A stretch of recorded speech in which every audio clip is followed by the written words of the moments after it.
Good morning and Jai Hind. This is Manoj Sharma. Once again, welcome to my channel Mathematical Garden. Class 11 physics का हमारा 5th chapter चल रहा है जो कि लॉज ऑफ मोशन है, और आज का जो हमारा टॉपिक होगा वो है फ्रिक्शन। फ्रिक्शन क्या है? एक फ्रिक्शन। सो डेफिनेशन वाइज हम बात करते हैं। Okay, so when ever a body moves or tends to move over the surface of another body, a force comes into play which acts parallel to the surface of contact and opposes the relative motion. This opposing force is called friction. क्या मतलब हुआ? ये तो definition हुई कि अगर कोई object किसी भी सरफेस पर रखा हुआ है, सपोज करिए यहाँ पर एक कोई भी टेबल थी, उस टेबल पर एक ब्लॉक रखा हुआ है और इस ब्लॉक को हम इधर मूव कर रहे हैं, direction of motion. So direction of motion के जस्ट अपोजिट जहाँ पर दोनों सरफेसेस का कांटेक्ट हो रहा है ना, उसके पैरेलल जस्ट अपोजिट एक फोर्स एक्ट करता है जो इसके रिलेटिव मोशन। भाई अगर हम बात करें, जैसे ये मेरा पेन है, तो ये जब यहाँ से मूव करेगा तो सरफेस तो अपनी ही जगह पर है, तो पेन यहाँ मूव कर रहा है, यानी कि दोनों के बीच एक अपोजिट रिलेटिव मोशन हो रहा है ना, इस तरह से। भाई ये सरफेस यहीं पर है, ये आगे जा रहा है, तो ये कैसा लग रहा है कि ये इधर मूव कर रहा है, ये इधर मूव कर रहा है। तो जो ये रिलेटिव मोशन हो रहा है, इस रिलेटिव मोशन को ये फोर्स अपोज करता है, जिसे हम क्या कहते हैं? फ्रिक्शन कहते हैं। अब यहाँ पर अगर डायरेक्शन ऑफ मोशन चेंज कर दें, हम इस साइड मूव करें, तो क्या होगा? फ्रिक्शन फोर्स इस डायरेक्शन में लगेगा, लाइक दिस।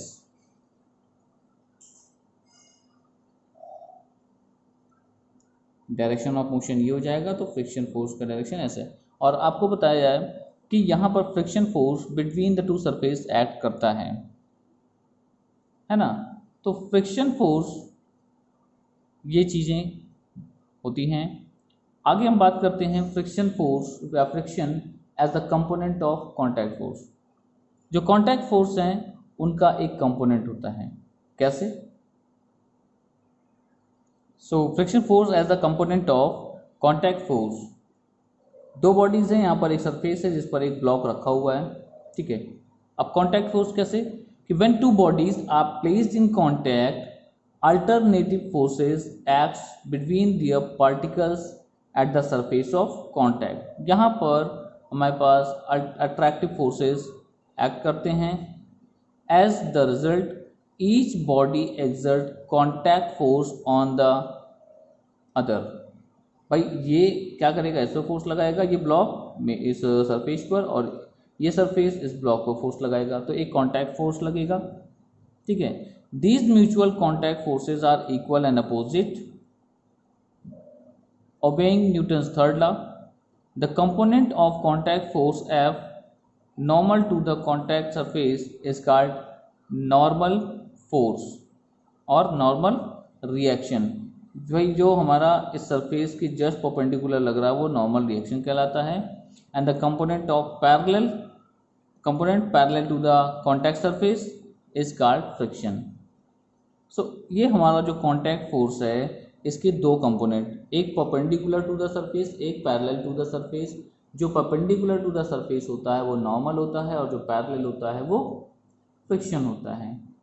अब ये फ्रिक्शन आया कहाँ से? ओरिजिन कैसी है इसकी? So let's talk about the origin of the friction. So here we have two bodies placed in contact. This is the apparent area of contact from here to here. हमको क्या लगता है कि टोटल ये जो सरफेस है वो total यहाँ पर कॉन्टैक्ट में होगा, है ना। पर एक्चुअल एरिया ऑफ कॉन्टैक्ट कैसा होता है? Much less than the apparent area of contact. So the force of friction is due to the atomic और molecular force of attraction between the two surfaces at the point of actual contact. जैसा कि हम यहाँ पे figure में आपको दिखा रहे हैं, the two surfaces in contact as seen through the powerful microscope.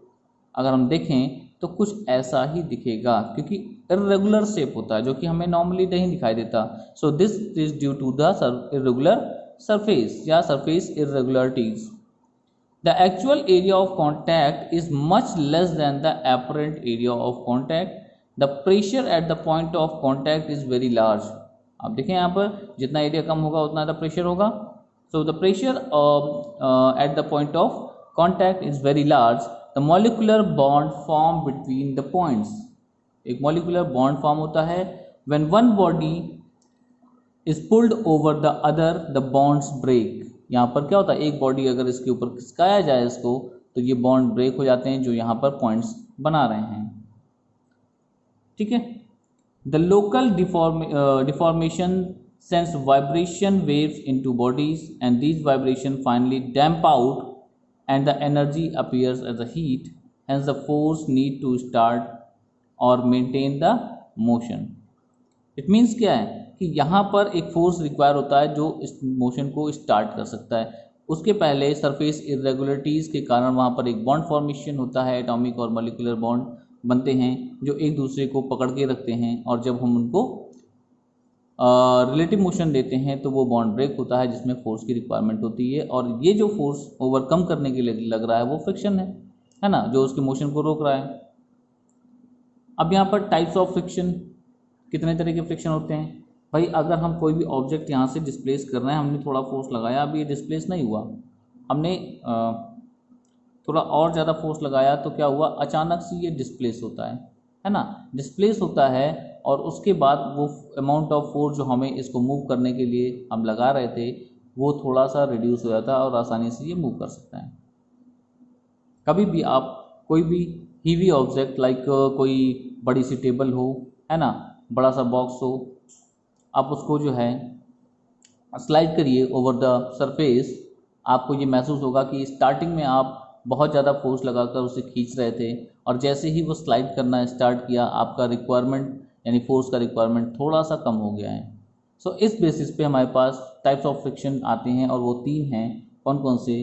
First, types of friction.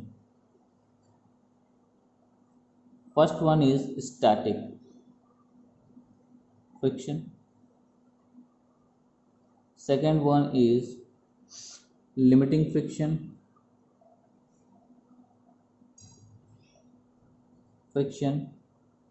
And third one is kinetic friction.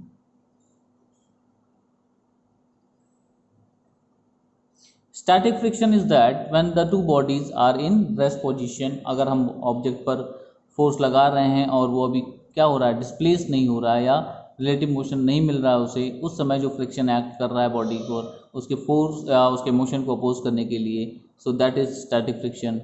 Limiting friction, that friction that the value of friction जब motion just start होने वाला होता है या हमारा static friction overcome होने वाला होता है, उसे लिमिटिंग फ्रिक्शन कहते हैं. हम डेफिनेशन वाइज से बात करेंगे, एक ओवरव्यू मैं आपको दे रहा हूँ. And the kinetic friction when a body is in motion and friction acts, it is less than the static and limiting friction, है ना. लिमिटिंग फ्रिक्शन से कम हो सकता है, स्टैटिक में तो हम डिपेंडेंसी देते हैं फोर्स की total.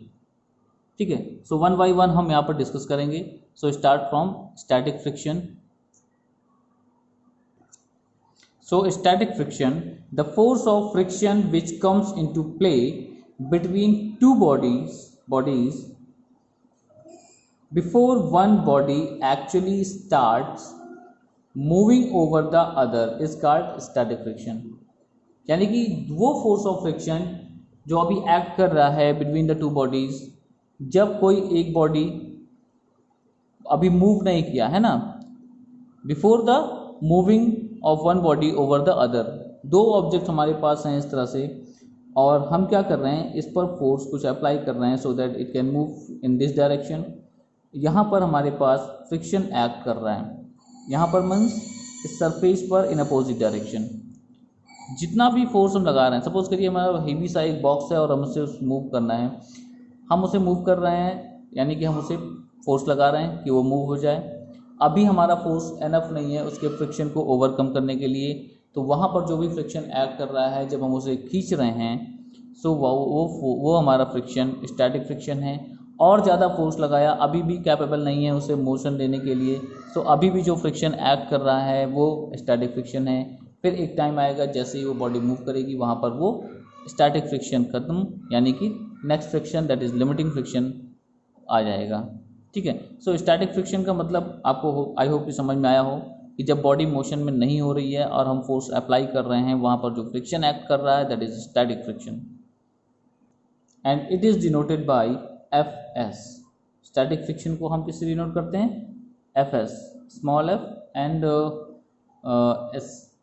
Static friction is a self adjusting friction force या सेल्फ एडजस्टिंग फोर्स।